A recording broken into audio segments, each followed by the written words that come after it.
দেখো সরাসরি স্ক্রিনে তোমরা পঞ্চম শ্রেণীর সেকেন্ড সামেটিভ অর্থাৎ দ্বিতীয় পর্যায়ক্রমিক মূল্যায়নের কোশ্চেন পেপারটা দেখতে পাচ্ছ। ফুল মার্কস তোমাদের রয়েছে 30, সময় তোমাদের রয়েছে 1 ঘন্টা। একে থেকে রয়েছে সঠিক উত্তর নির্বাচন করো যে কোনো 6টি প্রশ্নের মান 1 করে 1 × 6 = 6। ধনায় চাক দেখতে পায় গড়ান গাছে, আখের আগার অংশ হলো নোনতা, গাছটি ভূতের নাচ জুড়ত সন্ধ্যাবেলা, কবি খুশির অগাধ লুটোপুটি খুঁজে পান মাঠে, মানুষ শব্দটি উভয় লিঙ্গ, পর্বত শব্দটি ক্লিবলিঙ্গ, গড়ান গাছে ফুল দেখতে হলুদ রঙের হয়, হিমালয় পর্বতমালা রয়েছে পশ্চিমবঙ্গের উত্তর দিকে, ঝড় কবিতায় ঝড় এসেছিল দুপুরবেলা।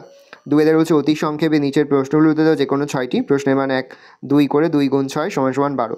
ছোট্ট ফণিমনসা গাছের মনে শান্তি ছিল না কেন, কবিতায় গাছকে মায়াতরু বলা হয়েছে কেন, শিয়াল আর কুমির মিলে কিসের চাষ করেছিল, ভগবানের প্রাসাদে পৌঁছে ব্যাঙ কি দেখলো, পালিয়ে গেল অনেক দূরে, কে পালিয়ে সে কোথায় গেল, ফণিমনসা বনের পরীর কাছে প্রথমে কী চেয়েছিল, লিমেরিক কবিতায় লোকটি মন দিয়ে কোন বিষয়ের বই পড়তেন, মধু কাটতে 3জন লোক চায়, 3জন লোকের কাজ কি, মধুর চাক খুঁজে পাওয়ার পন্থাটি কী, বোয়া কুমিরের কথা কে লিখেছেন, এই গল্পে কোন কোন ফসলের চাষ করা হয়।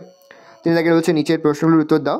বচন কাকে বলে, বচন কত প্রকার ও কী কী, একটি করে উদাহরণ দাও। 1 + 1 + 1, লিঙ্গ পরিবর্তন করো, গায়ক, কবি, সাহেব, অধ্যাপক, গুণবান, পত্র রচনা করো, বিদ্যালয়ে অনুপস্থিতির কারণ জানিয়ে প্রধান শিক্ষকের কাছে আবেদন লেখো, আর তোমার বন্ধুকে জন্মদিন আমন্ত্রণ জানিয়ে একটি পত্র রচনা করো। এই রয়েছে সেকেন্ড সামেটিভ অর্থাৎ দ্বিতীয় পর্যায়ক্রমিক মূল্যায়নের ক্লাস 5-এর বাংলার কোশ্চেন পেপার। ভালো করে দেখে নাও কোশ্চেন পেপারটা।